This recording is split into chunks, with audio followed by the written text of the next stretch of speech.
Sorry, sis, the kids are sick. Can't risk getting everyone else infected. Maybe next year. Love you. Victoria Ashford stared at her phone, watching the words blur as tears threatened to spill from her eyes. The fifth cancellation. The fifth excuse. The fifth knife twisting in her chest on Christmas Eve. Her hands trembled as she scrolled through the messages that had accumulated over the past 4 days. Each one a variation of the same theme.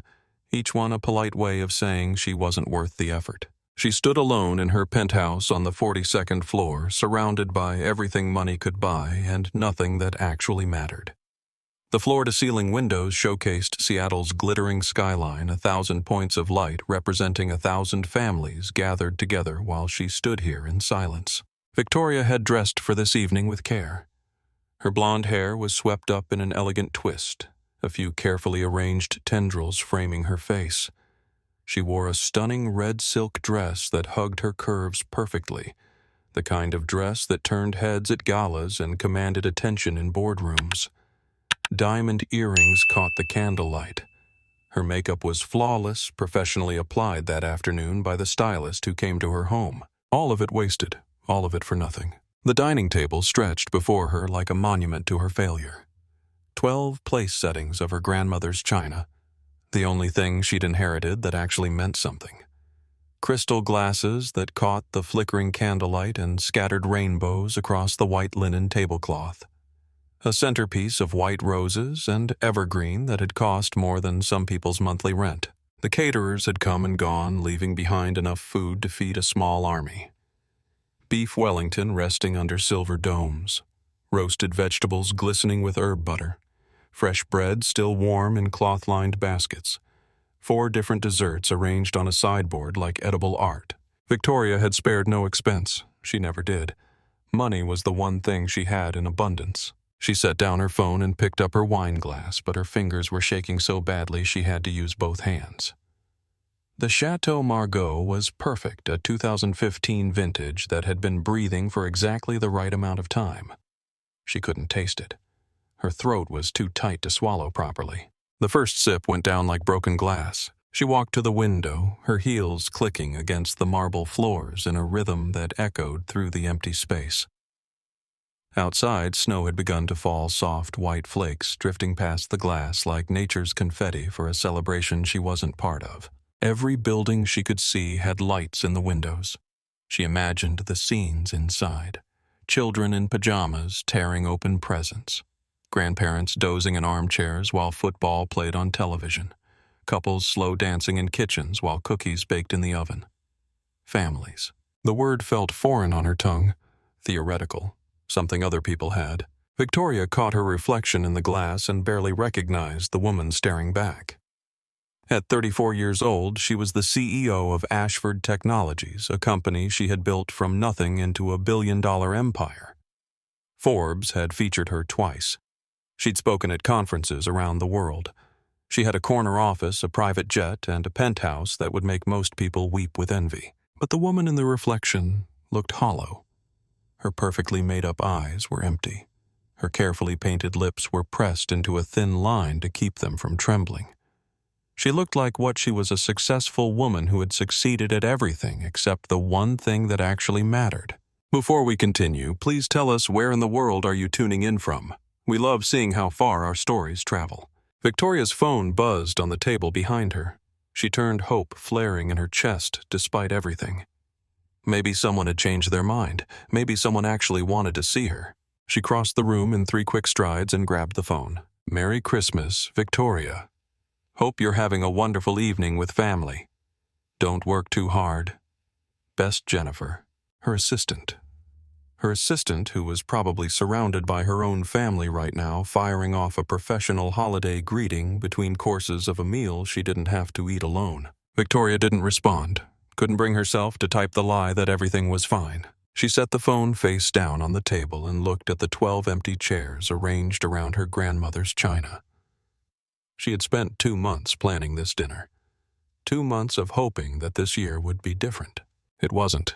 The idea had come to Victoria in October during one of those late nights at the office when the building was empty and the only sound was the hum of her computer. She had been reviewing quarterly projections when she caught her reflection in the darkened window and realized she couldn't remember the last time she'd seen her family. Not for lack of trying.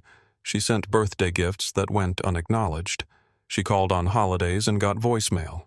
She invited them to visit and received polite declines. But Christmas, Victoria had thought. Christmas was different. Christmas was sacred. She would host the perfect holiday dinner. She would prove that her success hadn't made her a stranger to her own family. She would show them that despite everything, despite the company and the demands and the endless meetings, she was still the girl who had grown up in their modest house in Portland, still their daughter, their sister, their cousin. She sent invitations on elegant cream cardstock hand-addressed and delivered by courier. She called each family member personally, her calendar blocked off for an entire afternoon just for those conversations. She heard the hesitation in their voices but chose to ignore it, filling the silences with enthusiasm and promises of a magical evening. Her parents, Richard and Catherine. Her older brother, Daniel, and his wife and 2 kids. Her younger sister, Amanda, with her husband and 3 children. Aunt Ruth and Uncle Howard. Cousins she hadn't seen since her grandmother's funeral 5 years ago. 12 people, 12 seats, one perfect Christmas. She hired the best caterers in Seattle, a company that usually only worked with tech billionaires and celebrities. She hired a decorator to transform her penthouse into a winter wonderland. She even hired a pianist to play softly in the corner, providing elegant background music for elegant conversation. The total cost was somewhere north of $50,000. It was a rounding error in her personal finances, meaningless numbers on a spreadsheet. But it wasn't about the money. It was about creating something worth showing up for. She should have known better. The first cancellation came on Tuesday, 4 days before Christmas. Her brother Daniel, the golden child who had stayed close to home, who had given their parents the grandchildren they desperately wanted, while Victoria was busy building an empire. "Hey, sis, really sorry, but something came up at work. Emergency board meeting on the 26th that I need to prep for. You understand how it is. Have a great Christmas." Victoria had stared at that message for a long time, turning the words over in her mind. Daniel worked at a mid-sized insurance company. He'd never mentioned emergency board meetings before.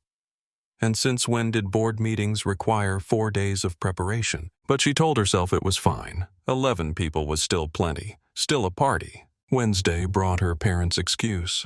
Her mother called, voice dripping with that particular tone of fake regret that Victoria had learned to recognize over the years. "Your father's back is acting up again, sweetheart. You know how he gets when he has to sit for long periods. And the drive from Portland is just so far. Maybe you could come down here instead. We'd love to see you." Victoria had offered to send a car, offered to fly them up on a private plane, offered to have a massage therapist waiting at the penthouse to work on her father's back the moment he arrived. "We'll see," her mother had said, which Victoria knew meant no. Thursday was Amanda, her younger sister who had once been her best friend back when they shared a bedroom and stayed up late whispering secrets to each other in the dark. That Amanda had disappeared somewhere along the way, replaced by this distant woman who always seemed to be measuring Victoria against some invisible standard and finding her lacking. "Kids have activities," Amanda texted. "Soccer practice and dance recitals. You know how it is." Victoria didn't know how it was. That was the whole point. She didn't have kids, didn't have activities, didn't have any of the normal life milestones that her siblings took for granted. She had a company. She had money. She had success. She had nothing. Friday morning, her cousins canceled. Already committed to in-laws, so sorry, definitely next year. And then, Friday afternoon, Christmas Eve. The final blow. Amanda's second message. The one that made it clear she had never intended to come in the first place. "Sorry, sis, the kids are sick. Can't risk getting everyone else infected. Maybe next year. Love you. Maybe next year." As if next year would be any different. As if Victoria hadn't heard that exact phrase 100 times before. She noticed something then. Something she had been trying not to see. Nobody had offered to reschedule. Nobody had suggested a video call instead.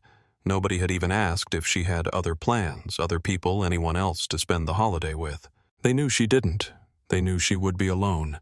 And they had decided that was acceptable. Victoria poured herself another glass of wine and walked through her penthouse, trailing her fingers along surfaces that cost more than most people earned in a year. She had worked so hard for all of this, sacrificed so much, given up nights and weekends and holidays and relationships, given up the possibility of a normal life in pursuit of something extraordinary. At 34, she was one of the most successful women in technology. She had built Ashford Technologies from a graduate school project into a company worth $1.2 billion. They employed over 2,000 people. Their software ran in hospitals and schools and government offices around the world. She had been on the cover of Fortune magazine.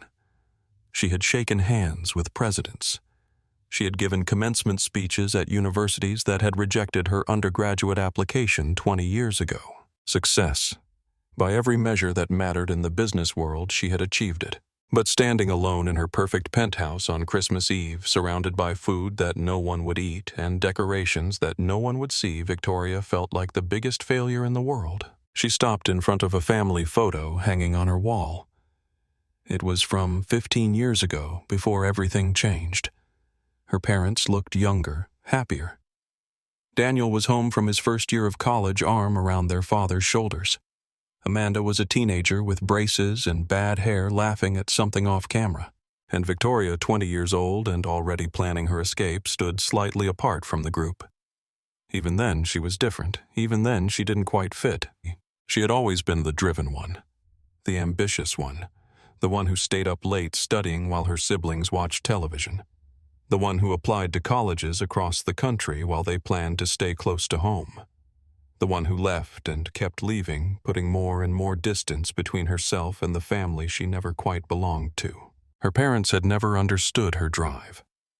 They came from a world where good enough was good enough, where steady jobs and modest ambitions were the height of success. They looked at Victoria's achievements with a mixture of pride and confusion, like she was a foreign exchange student who had somehow ended up in their family. Her siblings were worse. Daniel had always been the favorite, the son who did everything right. When Victoria started making serious money, his congratulations came with an edge, a subtle implication that her success was somehow unearned or undeserved. Amanda had simply stopped trying to maintain the relationship, letting months pass without returning calls or texts. Victoria had told herself it didn't matter. She had her company, her purpose, her mission. She didn't need their approval. But standing here now alone on Christmas Eve, she realized how thoroughly she had been lying to herself. Her last relationship had ended 3 years ago. Michael, a venture capitalist she'd met at a conference. They had dated for 8 months before he delivered his verdict over an expensive dinner at a restaurant she couldn't remember. "You love your work more than you could ever love a person," he had said. "I need someone who's actually present, someone who shows up." She had thrown herself even deeper into work after that. What else was there to do? Her company needed her. Her employees depended on her. She had responsibilities that couldn't be abandoned just because her heart was broken. But now, with snow falling outside and candles burning low, and 12 empty chairs mocking her from across the room, Victoria wondered if Michael had been right. If everyone had been right. If she had traded everything that mattered for a success that meant nothing. She looked at her phone again. No new messages. The silence was deafening. She thought about calling someone. Her assistant, maybe. Or one of the few acquaintances she could almost call friends. But what would she say? "Hi, my entire family abandoned me on Christmas Eve. Want to come over and eat beef Wellington?" The loneliness was a physical weight on her chest, making it hard to breathe. She pressed her hand against her sternum and felt her heart racing beneath the expensive silk of her dress. 34 years old, a billion-dollar company, everything money could buy, and not a single person in the world who wanted to spend Christmas with her. Victoria decided to give up. There was no point in pretending anymore. No point in keeping the candles lit or the food warm or the hope alive. She would blow out the flames, pack up the meal, donate everything to a shelter in the morning. She would change out of this ridiculous dress and into sweatpants. She would pour herself a very large glass of wine and watch something mindless on television until she fell asleep. Tomorrow she would pretend none of this had ever happened. She would go back to work, back to the relentless rhythm of meetings and decisions and responsibilities, back to the life that made sense even if it was empty. She walked to the table and leaned over, reaching for the first candle. Her blonde hair fell over her shoulder, catching the flickering light. The scent of beef Wellington and roasted vegetables drifted up from the covered dishes, a smell that should have been comforting but instead made her stomach turn. Her fingers were an inch from the flame when the doorbell rang. Victoria froze. Her heart stopped beating for a long moment, then started again at double speed. The doorbell rang a second time. She straightened slowly, not quite believing what she was hearing. She wasn't expecting anyone.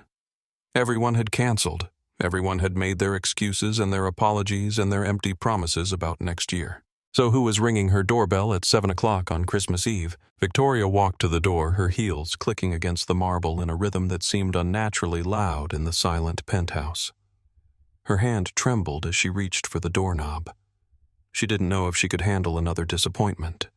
Didn't know if she could survive getting her hopes up one more time only to have them crushed. She took a deep breath and opened the door. A man stood in the hallway, mid-30s, with warm brown eyes and a kind smile, and the kind of face that belonged in a Norman Rockwell painting. He was wearing a simple button-down shirt and jeans, nothing fancy, nothing that suggested wealth or status. In his hands he held a plastic container decorated with hand-drawn snowflakes. Behind him, peeking around his leg, was a little girl. Maybe 5 or 6 years old, with a wild tumble of curly brown hair and big eyes that seemed to take up half her face.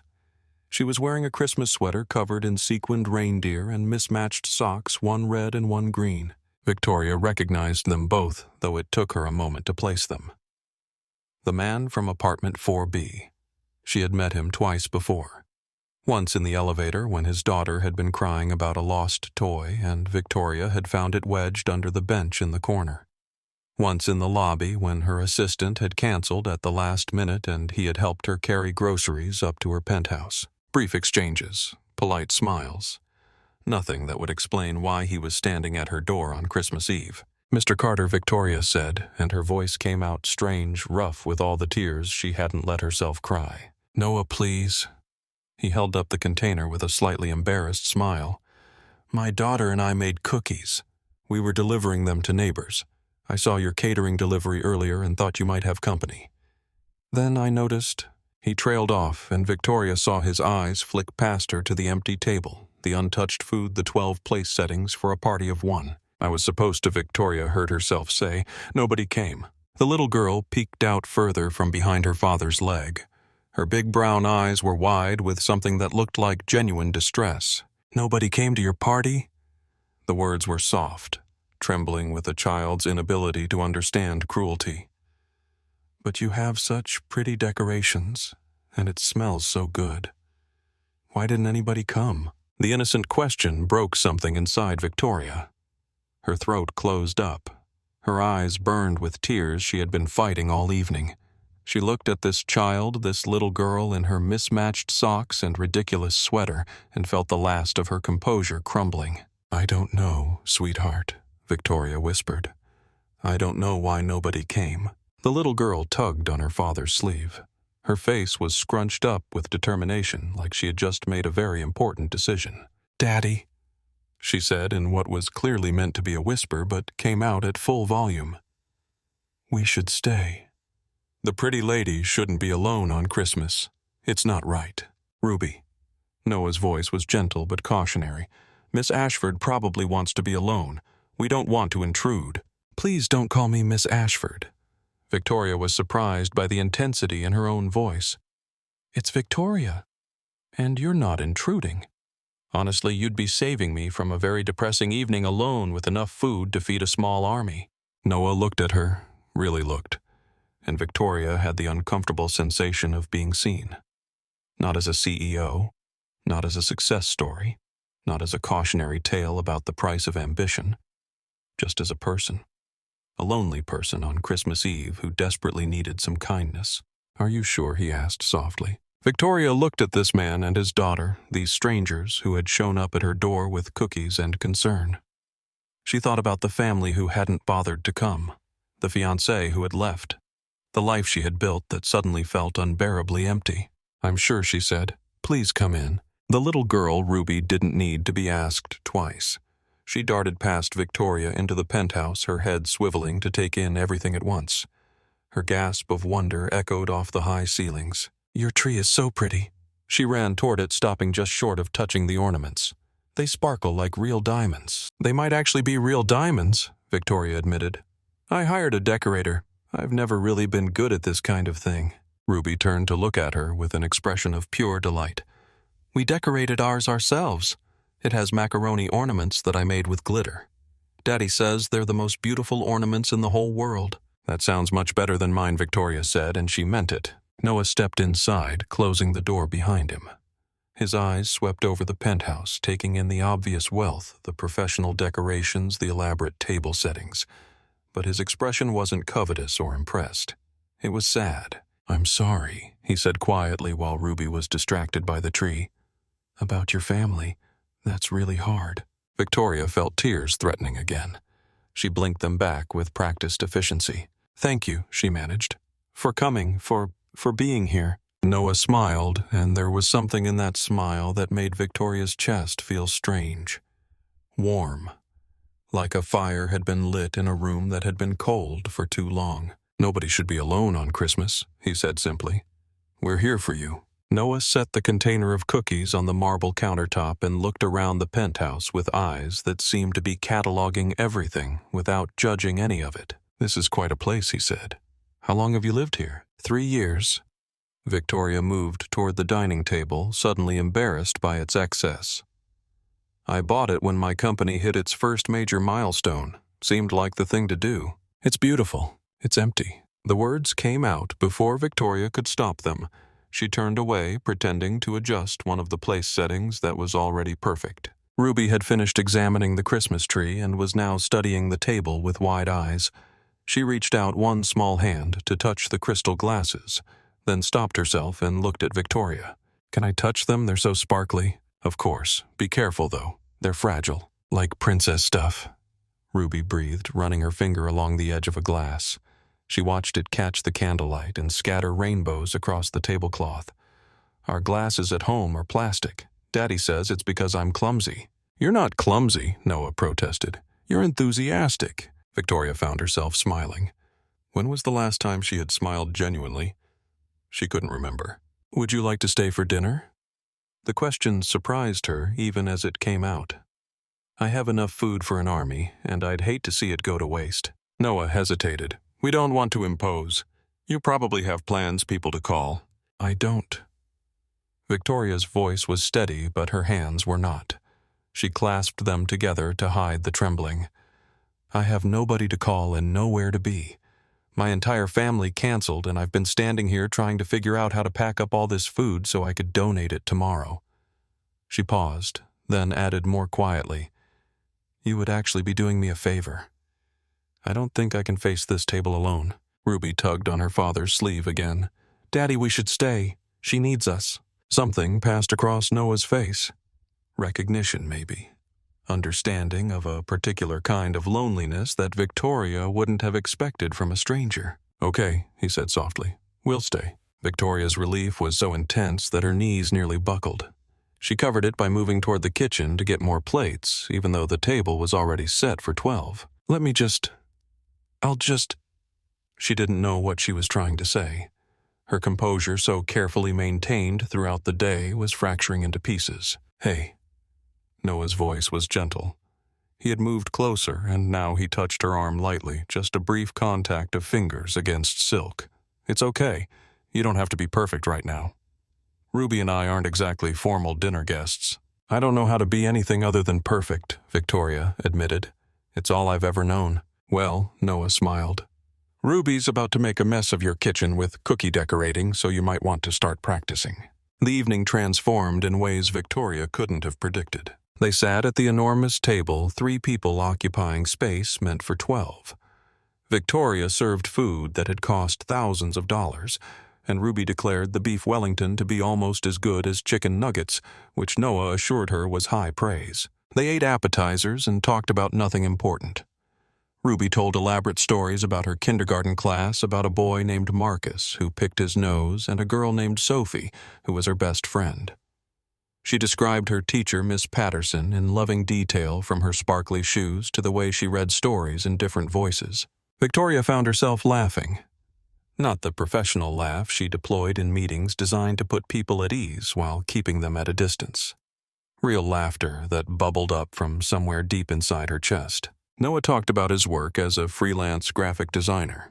He made logos and websites for small businesses, the kind of work that would never make him rich, but allowed him to set his own hours and be present for his daughter. He spoke about it without apology or embarrassment, and Victoria found herself envying his contentment. "What about you?" Noah asked, passing Ruby another roll. "What does a CEO actually do all day?" "Meetings, mostly." Victoria took a sip of wine, feeling more relaxed than she had in months. "I sit in rooms with people who want things from me, and I try to figure out which things are worth giving. Then I sit in other rooms with people who want to give me things, and I try to figure out which things are worth taking." "That sounds exhausting." "It is." Victoria looked around the penthouse at the decorations that had cost a fortune and the food that no one else had come to eat. "I've been telling myself it's worth it, that success requires sacrifice. But lately I've been wondering what exactly I'm succeeding at." Ruby had stopped eating and was examining the centerpiece with intense concentration. "Can I smell the flowers?" she asked suddenly. "They look like they'd smell good." "Of course." Ruby leaned forward and buried her face in the white roses, inhaling deeply. When she emerged, she had a smudge of pollen on her nose. "They smell like a garden." She turned to her father with delight. "Daddy, can we get flowers like this?" "Maybe not quite like this," Noah said, shooting Victoria an apologetic look. "I think these are a little out of our price range. I got them from a special florist," Victoria explained to Ruby. "But you know what? The flowers that smell the best are the ones you grow yourself, or the ones someone gives you because they were thinking about you." Ruby considered this seriously. "Sophie gave me a dandelion once. It was pretty, even though Daddy says they're weeds." "Dandelions are flowers," Victoria said firmly. "Anyone who says otherwise is wrong." Ruby beamed at her, and Victoria felt something crack open in her chest, something that had been sealed for a very long time. After the main course, Ruby insisted on exploring the penthouse. Victoria gave her permission, and the little girl raced off to examine everything, her exclamations of wonder echoing through the open floor plan. "Your apartment is so big. How do you not get lost?" "I have a good sense of direction," Victoria called back. She found herself alone with Noah at the table, surrounded by the remains of a meal that had turned out nothing like she planned and better than she could have hoped. "Thank you," she said quietly. "For this." Noah set down his fork and looked at her with those warm brown eyes. "You don't have to keep thanking me. We're glad to be here." But why Victoria didn't mean for the question to sound so desperate, but it came out that way anyway. "You don't know me. We've met twice, both times for maybe 5 minutes. Why would you show up at my door on Christmas Eve?" Noah was quiet for a moment, considering his answer. "Ruby insisted," he said, finally. "She saw your catering delivery this morning and spent the whole day talking about the fancy Christmas party happening upstairs. Then this evening, when we were making cookies, she noticed your lights were on, but nobody else's cars were in the parking garage. She put it together somehow.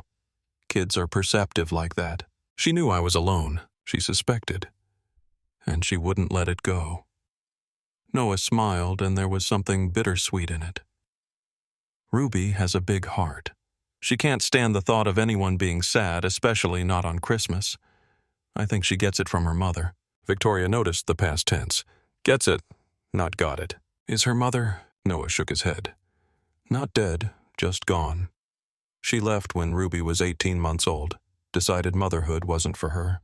I've been raising Ruby alone since then." The words landed like stones in still water, sending ripples through Victoria's understanding. "I'm so sorry," she said. "Don't be.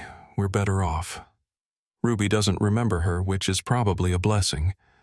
And I've learned that the right people stay. The wrong ones leave. It's not about your worth. It's about theirs." Victoria felt the truth of that settle into her bones. The wrong ones leave. "Is that what happened with my family?" she asked half to herself. "I don't know your family, but I know that anyone who would leave you alone on Christmas Eve doesn't deserve a seat at your table." Ruby came racing back into the dining room, her socks sliding on the marble floor. "You have 4 bathrooms, she announced, scandalized. "Why do you need 4 bathrooms?" Victoria laughed, despite herself. I don't know. They came with the apartment. That's so silly. You can only use one at a time. She has a point, Noah agreed, grinning. Victoria looked at this man and his daughter, these unexpected guests who had wandered into her life and somehow made everything better. She thought about the family who should have been here, the people who shared her blood but had never really shared her heart. Would you like dessert? She asked. I have 4 different options, though I'm afraid none of them are as exciting as the bathrooms. Ruby's eyes went wide. 4 desserts. The rest of the evening passed in a blur of sugar and laughter. They had moved to the living room, settling onto the couch with plates of dessert. Ruby was working her way through a slice of chocolate cake with the dedication of someone completing a sacred mission. Victoria had kicked off her heels and tucked her feet underneath her, feeling more relaxed than she had in years. Can I ask you something? Victoria said to Noah, keeping her voice low so Ruby wouldn't hear. Of course. What happened with Ruby's mother, I mean? You don't have to tell me if you don't want to. I know we barely know each other. Noah set down his fork. His jaw tightened for a moment and Victoria saw something flash across his face. Pain, old and familiar like a scar that had healed but still ached in bad weather. Her name was Melissa, he said finally. We met in college. She was beautiful and wild and everything I thought I wanted. We got married too young, had Ruby too fast. Melissa tried to make it work. I'll give her that much. For 18 months she tried. But she wasn't meant to be a mother. Some people aren't. The problem is she didn't figure that out until after Ruby was born. Noah's hands clenched on his knees. Victoria could see the memory playing across his face like a film reel of old horrors. I came home from work one day, he continued. Ruby was screaming in her crib. She'd been crying for hours, I think. Her diaper was soaked through. Melissa was just gone. No warning, no discussion. Just a note on the kitchen counter stuck there with a stupid smiley face magnet. Victoria's heart clenched. What did the note say? Noah's voice went flat, reciting words he'd clearly memorized against his will. I'm not meant to be a mother. I'm sorry. Don't look for me. That's it. 12 words. That's all our marriage, our family, our daughter was worth to her. 12 words in a smiley face magnet. Victoria didn't know what to say. She reached out and touched his arm, the same gesture he'd made to her earlier. Just brief contact, human connection, the acknowledgement of shared pain. The first year was hell. Noah continued. Ruby cried for her mother every night for 6 months. Every single night. She'd stand in her crib and just wail, reaching toward the door, waiting for someone who was never coming back. Victoria's eyes burned with tears she couldn't quite explain. She barely knew this man, barely knew his daughter. But his pain was so real, so raw, that she felt it like it was her own. I learned everything on the fly, Noah said. Diapers, feedings, bedtime routines. I watched YouTube videos at 3 a.m. to learn how to braid hair. For 2 years, Ruby's braids looked like birds' nests.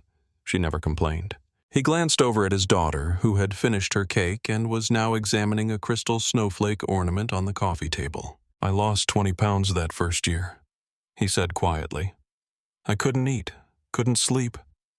Every time I dropped her off at daycare, I was convinced someone would realize I had no idea what I was doing and take her away from me. Victoria thought about her own fears. The terror of failure. The desperate need to be perfect. She had always thought those feelings were unique to her world, her industry, her level of success. But here was this man, this single father with his freelance design work and his small apartment carrying the same weight. How did you survive, she asked. Ruby. The answer was immediate and simple. She needed me. She needed breakfast every morning and stories every night. She needed someone to kiss her scraped knees and tell her she was loved. I couldn't fall apart because she was counting on me. He turned to look at Victoria, and his eyes were soft with understanding. Sometimes the only thing that keeps us going is knowing that someone else depends on us, he said.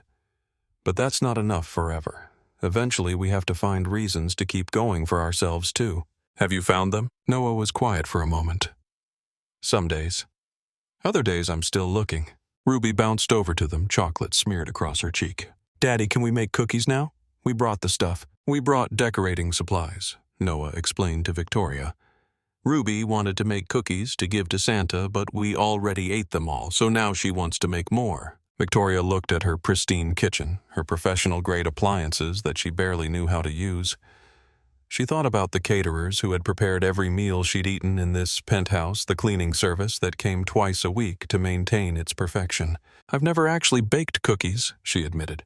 Ruby gasped. "Never, never? I don't really know how." "Then we'll teach you." Ruby grabbed her hand and started dragging her toward the kitchen. "It's easy. You just put stuff in a bowl and mix it and put it in the oven, and then you decorate them with frosting." That doesn't sound easy at all. But Ruby was already racing ahead, and Noah was following with an apologetic grin, and somehow Victoria found herself standing in her own kitchen with flour on her expensive red dress and a 6-year-old giving her instructions on the proper way to roll out cookie dough. It was chaos, it was messy, it was completely out of control. It was the best Christmas Eve Victoria had ever had. By 9 o'clock, Victoria's pristine kitchen looked like a winter war zone. Flour covered every surface. Frosting had somehow gotten onto the ceiling. Sprinkles crunched underfoot like tiny, colorful landmines. Ruby had decorated approximately 40 cookies, each one more elaborate and less edible than the last. "This one is for Santa," she announced, holding up a vaguely snowman-shaped cookie covered in 3 inches of frosting. "And this one is for Daddy. And this one is for you." She thrust a cookie toward Victoria. It was misshapen and overloaded with red and green sprinkles, but Ruby had drawn a heart in the center with careful precision. "Because your heart needed some color," Ruby explained seriously. Victoria felt her throat tighten. She took the cookie and held it like it was made of gold. "Thank you," she whispered. "It's beautiful." Ruby beamed and went back to her decorating, completely unaware that she had just given Victoria the most meaningful gift she'd received in years. Noah appeared beside her, wiping his hands on a kitchen towel. "I'm sorry about the mess," he said quietly. Ruby gets a little enthusiastic. "Don't apologize." Victoria looked around the destroyed kitchen and felt something bubbling up in her chest. Not distress at the disorder. Something lighter. Something that felt dangerously close to joy. "This is the most fun I've had in I don't know how long." "When was the last time you made a mess?" The question caught her off guard. She thought about it seriously. "I don't think I ever have," she admitted. "Not as an adult. I've spent my whole life trying to keep everything under control, trying to be perfect." "That sounds exhausting." "It is." Victoria laughed, and the sound surprised her. It sounded free. "I have a cleaning service that comes twice a week. I have a personal chef who prepares meals. I have an assistant who handles every detail of my life so I don't have to think about anything except work." Noah raised an eyebrow. "And how's that working out for you?" "Well," Victoria gestured at herself at the flower on her designer dress and the frosting in her professionally styled hair. "I'm standing in a destroyed kitchen on Christmas Eve with strangers who crashed my party, and I'm happier than I've been in years. So maybe not that well." "We didn't crash your party," Noah corrected gently. "We were invited after you showed up." Details. They smiled at each other, and Victoria felt something shift between them, something warm and unexpected. She pushed it aside, not ready to examine it too closely. Ruby had started yawning, her enthusiastic decorating slowing down as exhaustion caught up with her. Her eyelids drooped, and she swayed slightly on her feet. "I think someone's ready for bed," Noah said. "No," Ruby protested weakly. "I'm not tired. I want to stay at the pretty lady's house forever." "It's Victoria," Victoria reminded her gently. "Not the pretty lady." "Okay." Ruby yawned again, enormous and uncontrollable. "I want to stay at Victoria's house forever. Her cookies are better." "We didn't make any cookies," Victoria pointed out. "You made all of them." "That's because you're bad at it." Ruby's blunt assessment was delivered with a sleepy smile. "But that's okay. I can teach you." Noah scooped Ruby up into his arms. Her head immediately dropped to his shoulder, curly hair spreading across his shirt like a tumble of brown silk. "We should go," he said apologetically. "Get this one to bed." Victoria felt a sudden sharp panic at the thought of them leaving, at the thought of being alone again in this empty penthouse with the ghost of a party that never happened. "Thank you," she said, the words coming out too fast. "For coming, for staying, for everything. Thank you for having us." Noah adjusted Ruby's weight in his arms. She was already mostly asleep, mumbling something incoherent about cookies and Santa. You saved our Christmas, too. Ruby was sad that we didn't have anywhere to go. Now she thinks we went to the fanciest party in the whole building. You did. The fanciest party with only 3 guests. Victoria walked them to the door. Her heels had been abandoned somewhere in the kitchen chaos, and she padded barefoot across the marble floor. She felt smaller without them, more human. Noah paused at the door, Ruby heavy in his arms. Victoria, he said softly, if you ever want company, if you ever want to talk or bake cookies or just not be alone, we're in 4B, doors always open. Ways. I might take you up on that. I hope you do. They looked at each other for a long moment. Something passed between them, though Victoria couldn't have named it. An understanding, a connection, the beginning of something that neither of them had expected. Merry Christmas, Noah, Victoria said. Merry Christmas, Victoria. And then they were gone, and Victoria was alone in her penthouse again. But it didn't feel the same as before. The silence was softer, the emptiness less absolute. She looked around at her apartment, cookie crumbs on the counter, flower footprints on the floor, a smear of frosting on the refrigerator door. Ruby's drawings scattered across the coffee table given to Victoria as presents throughout the evening. Messy, imperfect, real. Better than any pristine party she could have planned. Victoria picked up the cookie Ruby had given her, the one with the heart drawn in the center. She took a bite, tasting sugar and kindness and the beginning of something new. For the first time in years, Christmas didn't feel lonely. Victoria woke on Christmas morning to silence. She lay in her bed, staring at the ceiling, waiting for the familiar emptiness to settle back over her like a heavy blanket. But it didn't come. Instead, she found herself thinking about the night before, about Ruby's laughter and Noah's quiet kindness, and the way her heart had felt full for the first time in longer than she could remember. She got up and padded to the kitchen in her pajamas, intending to make coffee. The mess from last night was still there, a cheerful disaster of flour and frosting. She should clean it up. She should call the cleaning service and have them come on an emergency basis. Instead, she made her coffee and sat at the kitchen island looking at the chaos and smiling. At 9 o'clock, she heard something slide under her front door.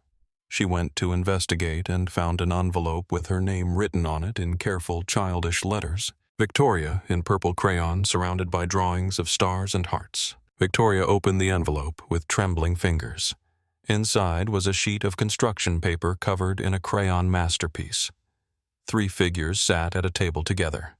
A tall one with yellow hair in a red dress, a medium one with brown hair, and a small one with curly brown hair and what appeared to be a crown. Thank you for the best Christmas ever, the words proclaimed in uneven handwriting. Love, Ruby. At the bottom of the page, in smaller letters, P.S. You are pretty even without the fancy dress. Victoria sat down on her floor right there in the hallway and cried. Not sad tears. Not the tears of loneliness and abandonment that had threatened all of Christmas Eve. These were different. These were the tears of someone who had been shown unexpected kindness, someone who had been seen. She put the drawing on her refrigerator, right next to the smear of frosting from the night before. Her first refrigerator art, her first gift from a child. It looked like home. That afternoon, Victoria gathered up the leftover catering food and took the elevator down to the 4th floor. She stood outside apartment 4B for a full minute before working up the courage to knock. Noah answered, surprised. Victoria, I have leftovers, she said, holding up the bags. Enough to feed 12 people for a week. I thought maybe Ruby might want some more of that beef Wellington she said was almost as good as chicken nuggets. Noah laughed, and the sound made Victoria's chest feel warm. Come in, he said, stepping aside. Ruby's been asking about you all morning. Victoria stepped into their apartment and felt the contrast immediately. It was small, cluttered.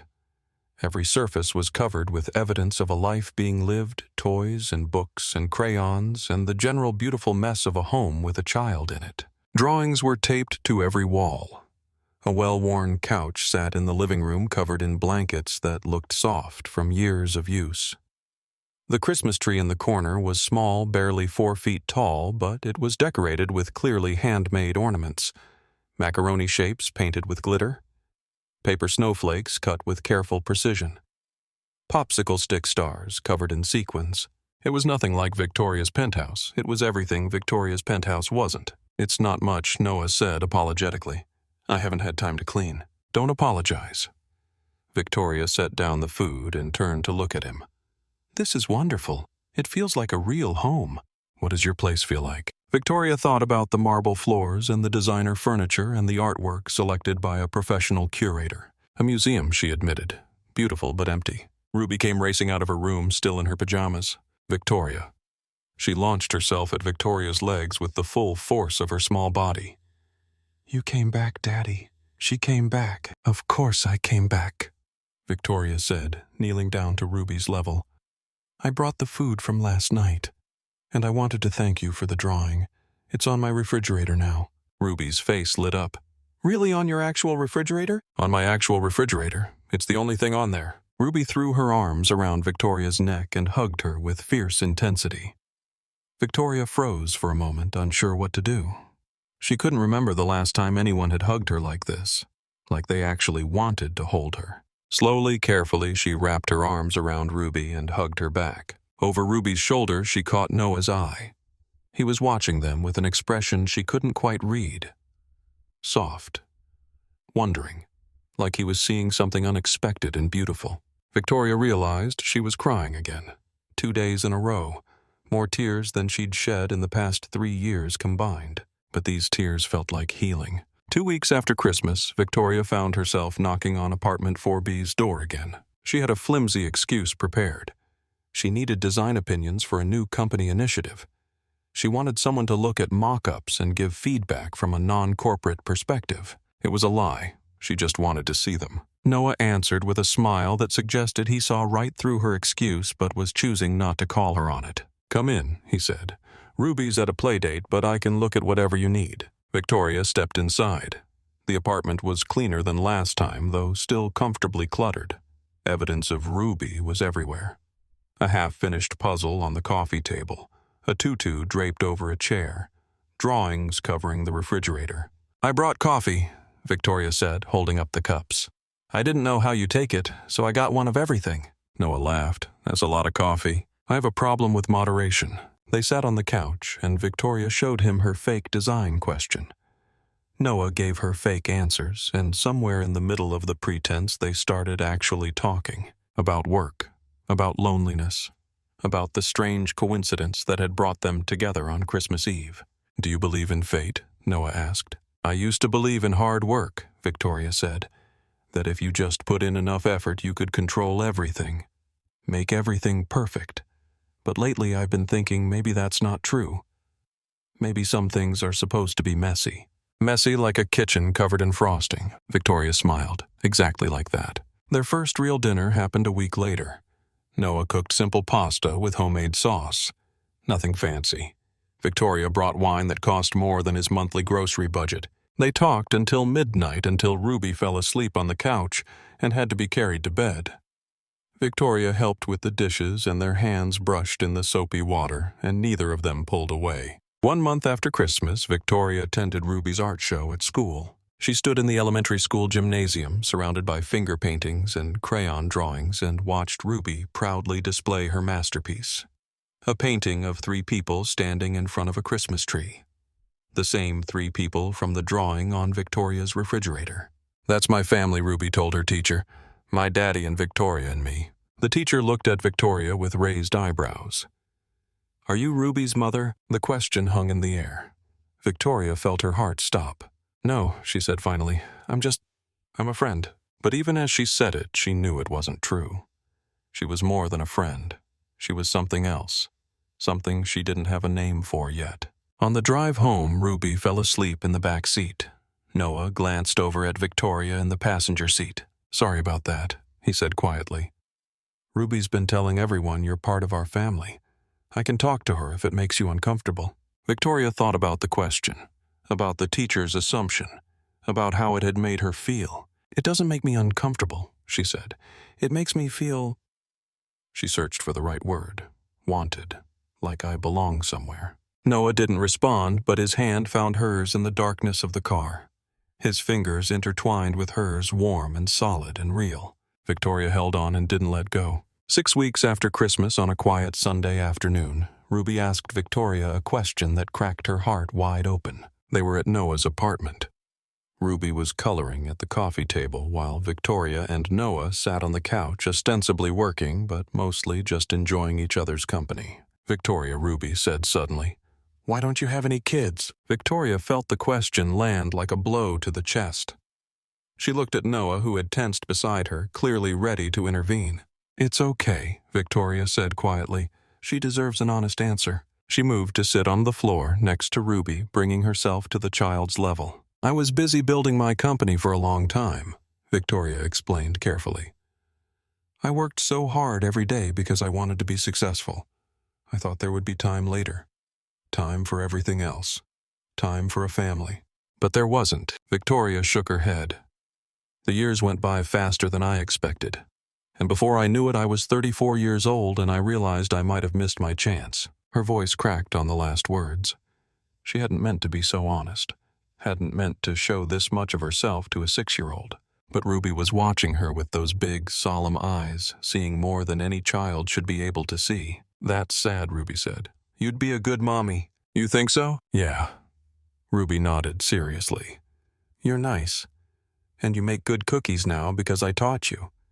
And you always listen when I talk, even when I talk too much about unicorns." Victoria laughed, despite the tears burning her eyes. "You never talk too much about unicorns." Ruby set down her crayon and looked at Victoria with an expression far too wise for her 6 years. "You know what I think," Ruby said. "I think sometimes families are found not born." Victoria blinked. "What do you mean?" "I mean, I found my best friend Sophie at school. I didn't know her before kindergarten. But now she's like a sister." Ruby shrugged.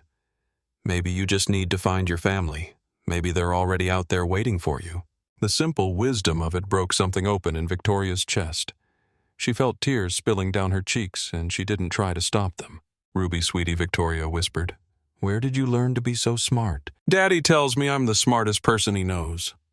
Ruby grinned. "Even smarter than him. But don't tell him I told you that." Victoria laughed a wet and wonderful sound. "Your secret's safe with me." Ruby reached out and patted Victoria's hand with surprising gentleness. "Don't be sad," she said. "You can share my daddy if you want. We have enough love for everyone." Victoria looked at this child, this beautiful, wise, impossibly kind child, and felt her heart overflow with something she couldn't name. "Thank you, Ruby," she managed. "That means more than you know." Ruby went back to her coloring, completely unaware that she had just offered Victoria a gift more precious than anything money could buy. Victoria excused herself to the bathroom, where she cried quietly against the closed door. Not sad tears, not loneliness, something else. Something that felt like hope, like healing. Like maybe she wasn't as alone as she had thought. When she emerged, Noah was waiting in the hallway. He didn't ask what happened, didn't demand explanations or apologies. He just handed her a cup of tea and led her back to the couch. They sat in comfortable silence, watching Ruby color, and Victoria realized this was what she had been missing her whole life. Not success, not money, not the perfect career or the perfect apartment. This. A quiet afternoon with people who cared about her. A cup of tea and a child's drawings and the warmth of someone sitting beside her. Family. 3 months after Christmas Eve, on a random Tuesday evening in March, Victoria Ashford said the words that would change everything. They were doing dishes together, Victoria and Noah, a routine they had developed over the past several weeks. He washed, she dried. They talked about their days, their dreams, their fears. Ruby was already in bed, exhausted from a day of kindergarten adventures. The apartment was quiet except for the gentle clink of dishes and the soft murmur of their voices. Victoria was drying a plate, one of the cheap ceramic ones from Noah's mismatched set, when the realization hit her. This, she thought. This is what happiness feels like. Not the artificial high of closing a deal. Not the temporary satisfaction of a quarterly earnings report. Not the empty pride of seeing her face on magazine covers. This, standing in a small kitchen doing simple work beside someone who made her feel seen. "I love you." The words slipped out before Victoria could stop them. Her hands froze on the plate. Her heart stopped beating. Noah's hands stilled in the soapy water. He turned to look at her, his expression unreadable. "What did you say?" Victoria felt terror grip her chest. She had ruined everything. She had moved too fast, pushed too hard, and now she was going to lose the only good thing that had happened to her in years. "I'm sorry," she said quickly. "I didn't mean to. It just came out. I know we've only been together for a few weeks. I know it's too soon. I know." "Victoria, I understand if you don't feel the same way. I understand if this changes things. Victoria." Noah reached out and took her face in his wet, soapy hands. He held her gaze, and she saw something in his eyes that made her breath catch. "I've been wanting to say that for weeks," he said softly. "I've been too afraid." "Afraid of what?" "Afraid you'd realize you could do better." Noah's voice was rough with emotion. "You're this incredible, successful, beautiful woman. You could have anyone in the world. Why would you want a struggling single dad who can barely afford his rent?" Victoria felt tears streaming down her cheeks, mixing with the soapy water from his hands. "Because you're the richest man I know," she whispered. "I'm broke." "No," Victoria shook her head fiercely. "You have Ruby's love. You have loyalty and kindness and a heart that sees people for who they really are. That's worth more than everything I own. More than all the money in all my accounts. More than the penthouse and the company and every single thing I've ever achieved." She reached up and placed her hands over his. "You taught me that money means nothing if you don't have people to share it with." She continued, "You taught me that success isn't measured in quarterly reports. It's measured in Christmas cookies and crayon drawings and Tuesday nights doing dishes." "Victoria," Noah's voice broke on her name. "I love you," she said again. "Both of you. You're the family I've been looking for my whole life.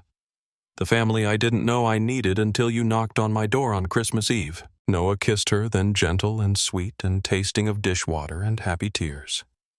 Victoria melted into him, feeling something slot into place in her chest, something that had been broken for a very long time.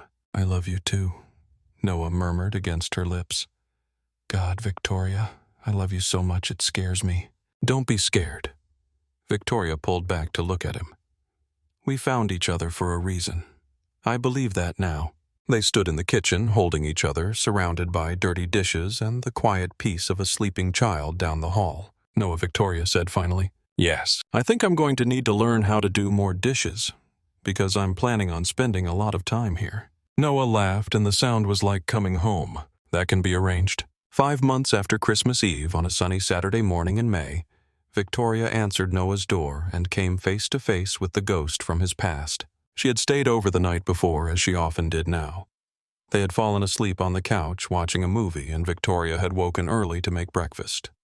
Noah was still sleeping. Ruby was in her room playing with her dolls. The knock at the door was sharp and insistent. Victoria padded over in her bare feet and Noah's oversized t-shirt, expecting a neighbor or a delivery person. Instead, she found a woman. Beautiful, polished, expensive clothes that screamed designer labels, perfect makeup and perfect hair and a perfect smile that didn't reach her eyes. "Oh," the woman said, surprise flickering across her face. "I didn't realize Noah had company." Victoria felt her blood turn to ice in her veins. She knew who this was. She had seen the photos Noah had never quite managed to throw away, the wedding pictures tucked in a drawer, the snapshots from before everything fell apart. "Melissa, can I help you?" Victoria asked, and her voice came out steady despite the alarm bells ringing in her head. "I'm here to see Noah." The woman's eyes swept over Victoria's appearance, cataloging and dismissing in one smooth glance. "And my daughter." Victoria's protective instincts surged like fire through her veins. She planted herself more firmly in the doorway, blocking the entrance. "Noah's still asleep, and Ruby doesn't know you." Melissa's smile tightened. "She's my daughter. She knows me." "Does she?" Victoria's voice was sharp. "Because Ruby has never mentioned you. Not once. Not in the 5 months I've known her." Something dangerous flickered in Melissa's eyes. But before she could respond, Noah appeared behind Victoria. He was still half asleep, hair disheveled, wearing sweatpants and nothing else. "What's going on?" he asked. Then he saw Melissa and his face went white as a sheet. The air in the hallway seemed to freeze solid. Noah's hand found Victoria's shoulder, gripping it like a lifeline. "Melissa," he said. His voice was flat. Dead, no. "Hello, Noah." Melissa's smile turned saccharine. "It's been a while. 4.5 years. Has it been that long?" She laughed, a tinkling sound that made Victoria's skin crawl. Time flies when you're building a career. Noah's hand tightened on Victoria's shoulder.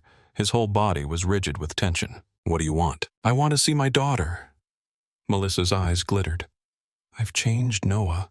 I got therapy. I worked on myself. I'm ready now. Ready to be a mother. Victoria felt her stomach drop. She saw the color drain from Noah's face, saw his hands ball into fists at his sides. You left? He said. His voice shook with 4 years of suppressed rage. You left when she was 18 months old. You left a note on the refrigerator and walked away and never looked back. I know, and I'm sorry, but I'm different now. Different.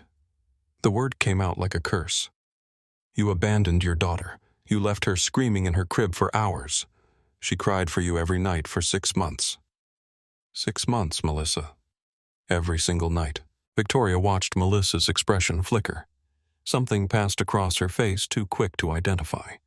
Guilt calculation. It was impossible to tell.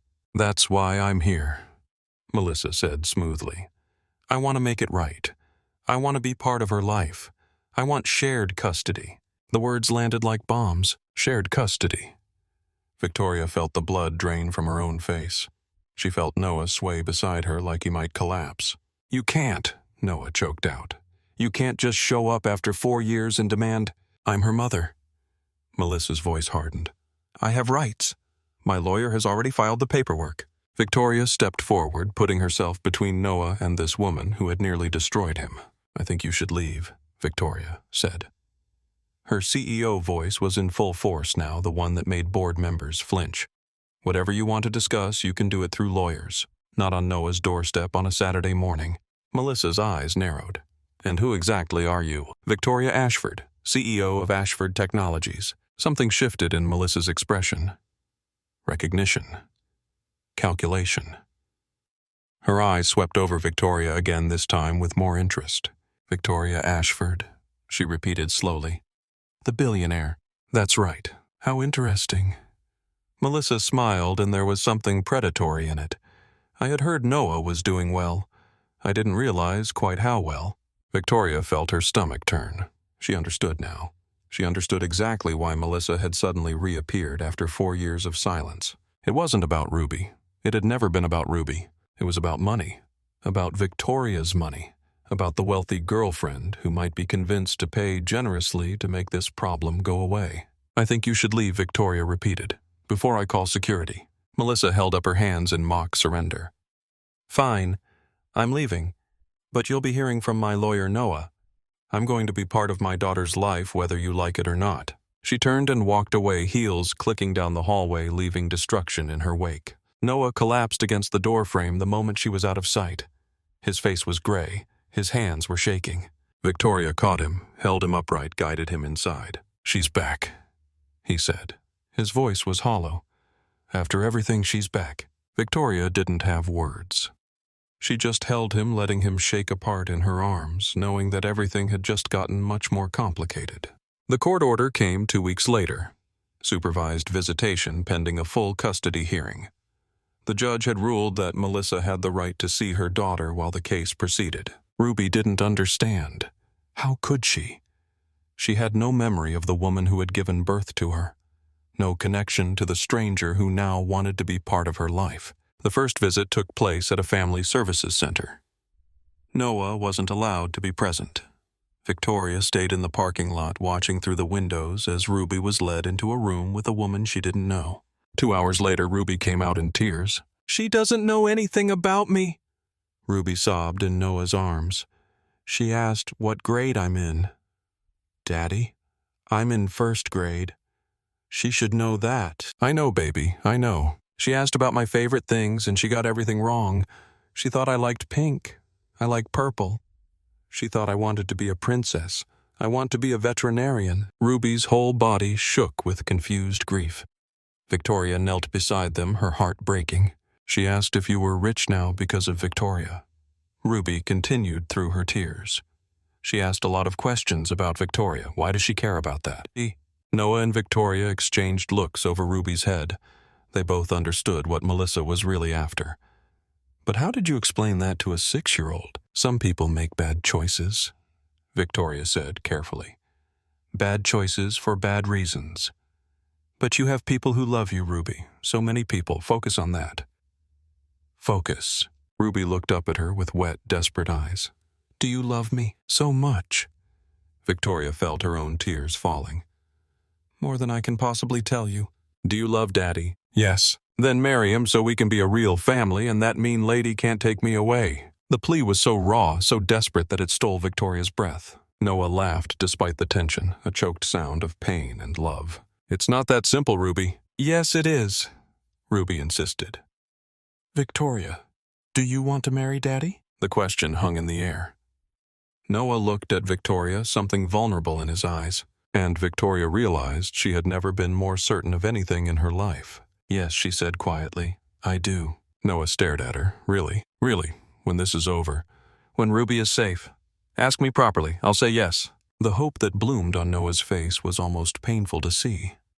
He pulled both of them closer, wrapping his arms around Victoria and Ruby together, creating a circle of protection against the storm that was coming. We're going to fight this, he said fiercely. She's not taking you anywhere, Ruby. I promise. Ruby nodded, her face still wet with tears, but something stronger in her eyes now. Okay, Daddy, I trust you. Victoria hired the best family law attorney in Seattle.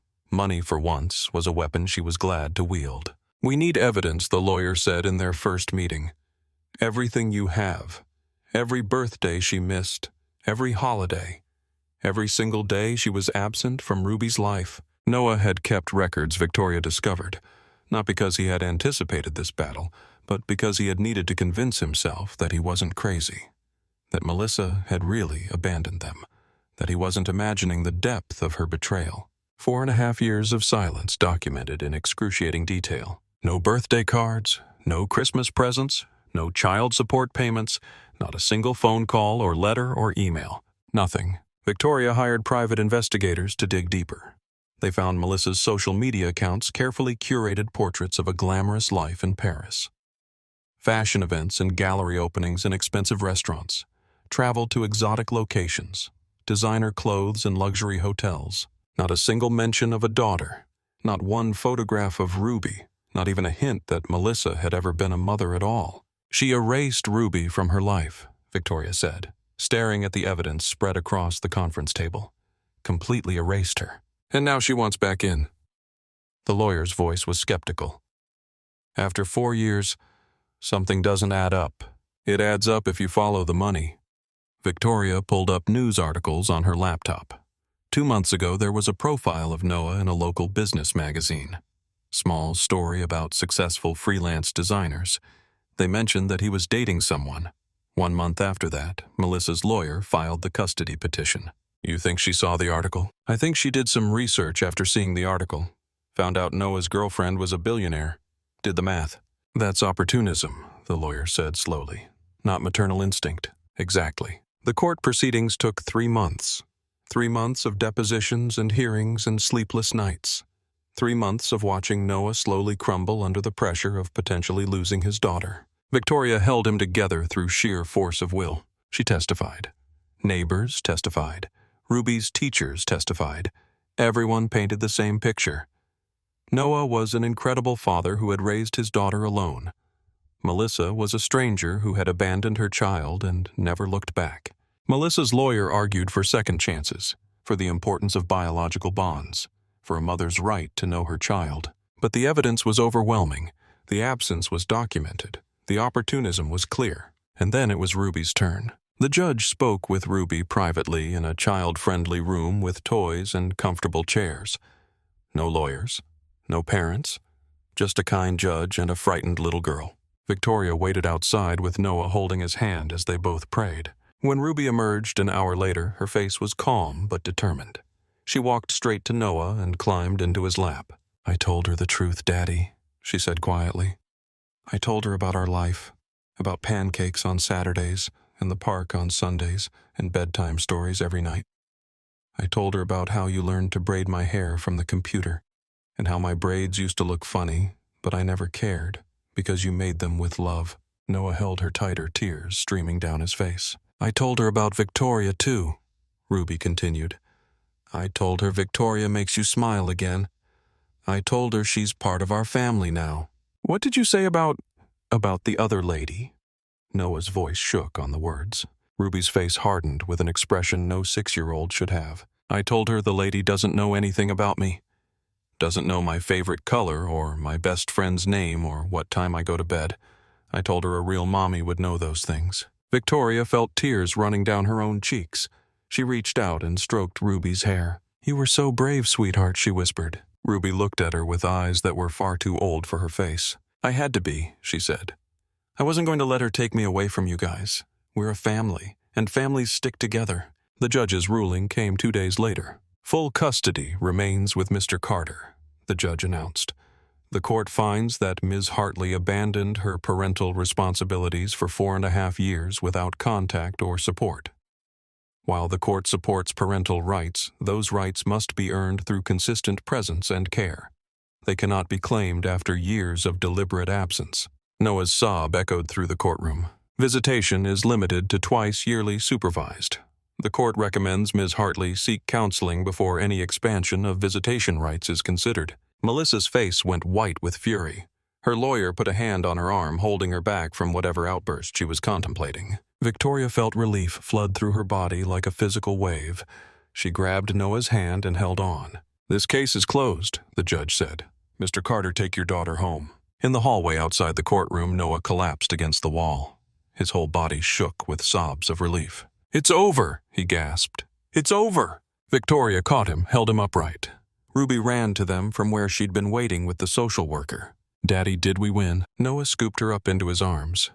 We won, baby. You're staying with me. And Victoria. Noah looked at Victoria over Ruby's head.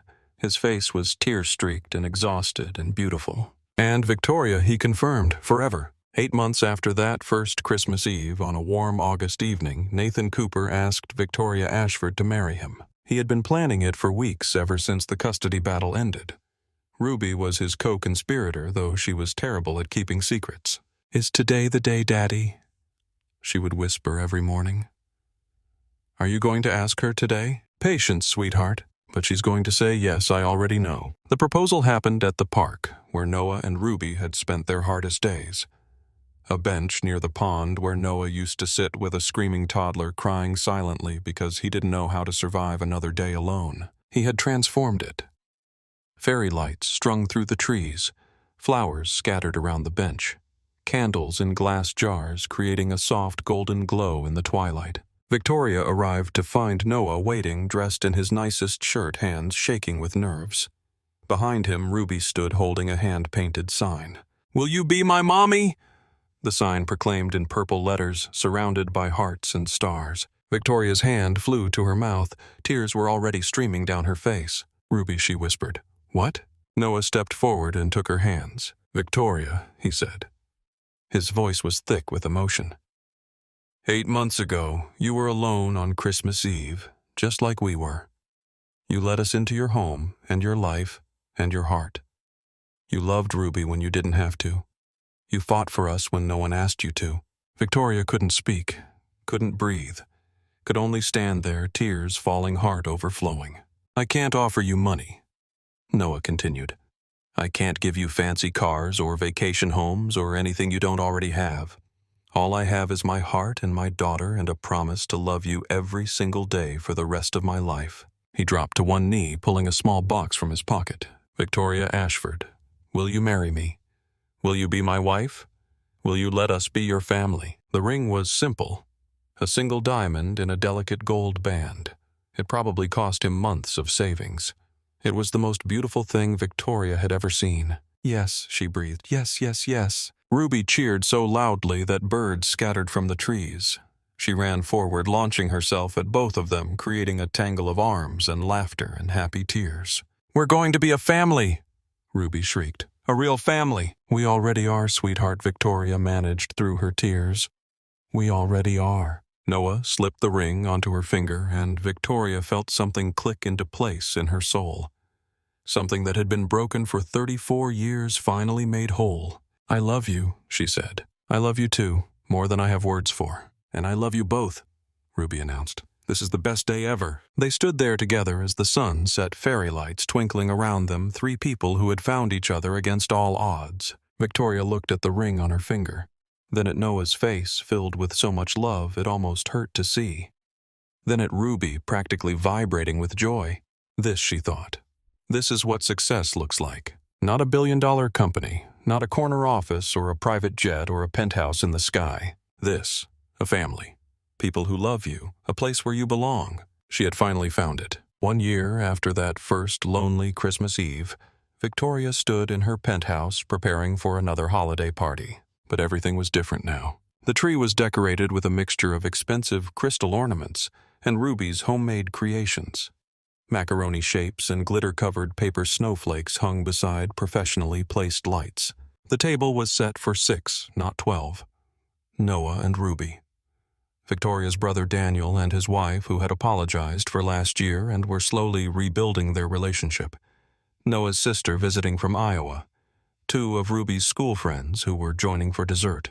Smaller guest list, bigger heart. Noah came up behind her as she adjusted the centerpiece. "Need help. Just thinking about last year." She turned to look at him, at this man who had changed her entire life. How different everything was, she said. Better or worse? Infinitely better. Noah smiled the smile that still made her heart skip after all these months. Ruby came racing into the room wearing a sparkly red dress and a tinsel crown she had made herself. "Is it time for presents yet?" "After dinner," Victoria said. "Like always. But I want to give you your present now." Noah shot Victoria a conspiratorial look. Let her give it now. Ruby ran to the tree and retrieved a small wrapped box. She handed it to Victoria with barely contained excitement. Inside was a drawing. 3 people holding hands in front of a Christmas tree. But this time there was a ring drawn on Victoria's hand, and the words "Our Family" were written across the top in careful purple letters. "See," Ruby pointed. "I drew your ring, the one Daddy gave you, and I wrote our family because that's what we are now, for real." Victoria pulled Ruby into her arms. "It's perfect, sweetheart. The best present I've ever gotten. Better than the drawing I gave you last year. Equal." Victoria kissed the top of Ruby's head. "They're both my favorites." The dinner was simple this time. Noah had cooked. Turkey that was slightly dry. Mashed potatoes that were slightly lumpy. Green beans that were slightly overcooked. It was perfect. They went around the table saying what they were grateful for. Daniel was grateful for second chances. Noah's sister was grateful for family reunions. Ruby was grateful for extra dessert, which she was hoping to negotiate. Victoria was grateful for everything, for the chaos and the mess and the imperfection, for the love that filled this penthouse that had once been so empty. To family she toasted, raising her glass.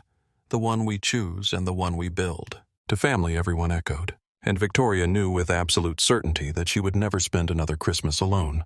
They married in March, 15 months after they first met in a small ceremony at the park where Noah had proposed. 30 guests. White chairs arranged in rows on the grass, flowers everywhere, fairy lights strung through the trees. Victoria wore a simple white dress, nothing like the designer gowns she wore to galas and conferences. This dress was elegant but understated, comfortable, real. Her blonde hair hung loose around her shoulders the way Noah liked it best. She carried a bouquet of white roses mixed with hand-picked wildflowers that Ruby had selected. Ruby was the flower girl, taking her job with tremendous seriousness. She walked down the aisle, scattering petals with mathematical precision, ensuring perfect coverage of every inch of ground. When Victoria reached the end of the aisle, Noah was crying. "You're beautiful," he managed. "You're biased." Guilty. The vows were simple. Noah promised to love her through success and failure, through messy kitchens and imperfect dinners, through every ordinary day that was extraordinary simply because they shared it. Victoria promised to love him for who he was, not what he had. To choose him every day. To be present. To show up. To never ever let him feel alone. And then Ruby asked to say something. The guests fell silent as the 6-year-old stepped forward, her flower crown slightly askew, her face serious. "I want to say thank you to Victoria Ruby," announced in her clear, high voice, "for making my daddy smile again. He used to be really sad. I could tell even when he pretended not to be. But now he's happy. Really happy." Victoria felt tears streaming down her face. "And I want to say thank you for loving me. Ruby continued. I prayed for a mommy. I know that sounds silly because I was a baby when my real mommy left and I don't remember her. But I still prayed.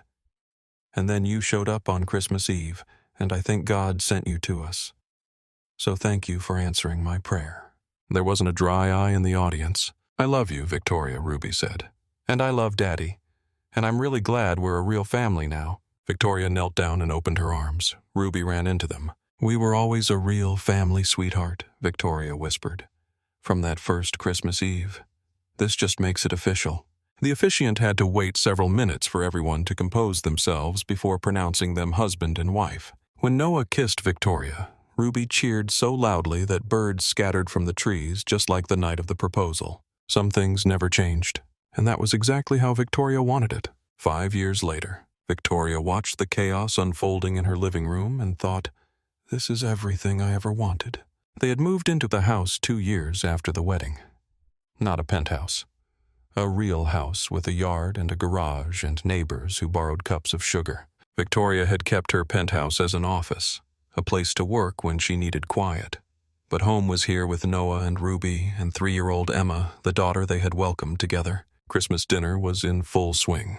15 people crowded around a table that seated 12 elbows bumping and voices overlapping. Noah's family, Victoria's brother Daniel and his kids, Ruby's best friend Sophie, 3 families from the neighborhood who had nowhere else to go. They had started a tradition after that first Christmas.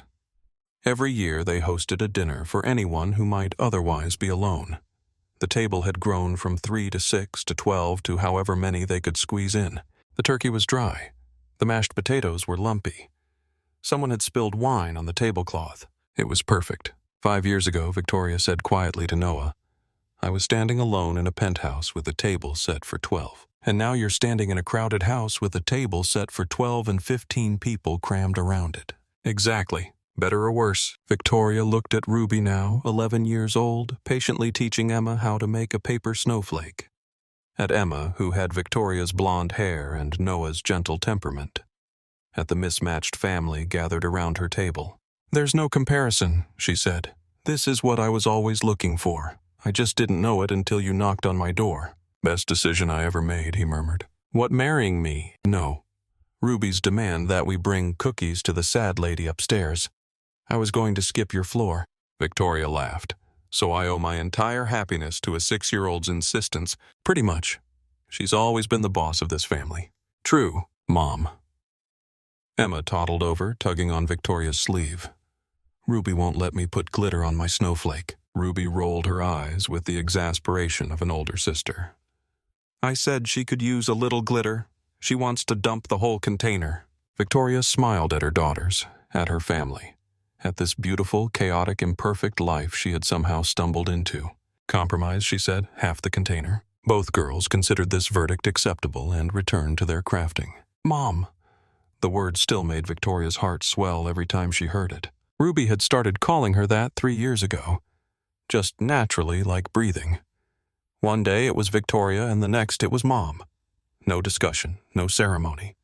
Just a shift in their relationship that felt as natural as the changing seasons. You know what I realized, Victoria said to Noah as they surveyed the controlled chaos of their holiday. What's that? I spent my whole life trying to be successful, trying to prove I was worth something. And I was looking in all the wrong places. Where were the right places? Here. She gestured at the room. In macaroni ornaments and crayon drawings and holiday dinners with too many people. In showing up for each other and being present. Noah squeezed her hand. You learned that. You taught me. You and Ruby. She paused. I used to think showing up was about physical presence, being in the room. But it's more than that. It's choosing to be there, choosing to see people, choosing to connect. Like I did on Christmas Eve. Like you did on Christmas Eve. Victoria turned to face him fully. You could have walked past my door. You almost did. But you chose to stop, to see me, to offer kindness to a stranger who desperately needed it. Noah shrugged a small smile playing at his lips. Ruby made me. Ruby opened the door. But you walked through it. They stood together watching their family holding hands in the middle of the beautiful chaos they had built. Nobody should be alone on Christmas. Noah said quietly. That's still true, you know. It's why we do this every year. Victoria nodded. I know, and I'll keep doing it forever, paying forward what you gave me. What did I give you? Everything. She leaned her head on his shoulder. You gave me a family when I thought I didn't deserve one. You gave me a home when I only had a penthouse. You gave me love when I had given up on finding it. You gave us the same things Noah said. Ruby and I were just as lost as you were. We just showed it differently. I guess we saved each other. I guess we did. Emma came running back, glitter now, covering approximately 80% of her body. Mommy, Daddy, look at my snowflake. It's the sparkiest one ever. Sparkiest, Noah corrected gently. And yes, it's beautiful. Like me, Emma declared with the confidence of a 3-year-old who had been thoroughly loved every day of her life. Exactly like you, Victoria agreed. She looked around the room one more time. At Ruby, who had become a remarkable young woman, kind and wise and everything Victoria could have hoped for in a daughter. At Emma, who would grow up knowing she was wanted and treasured and loved.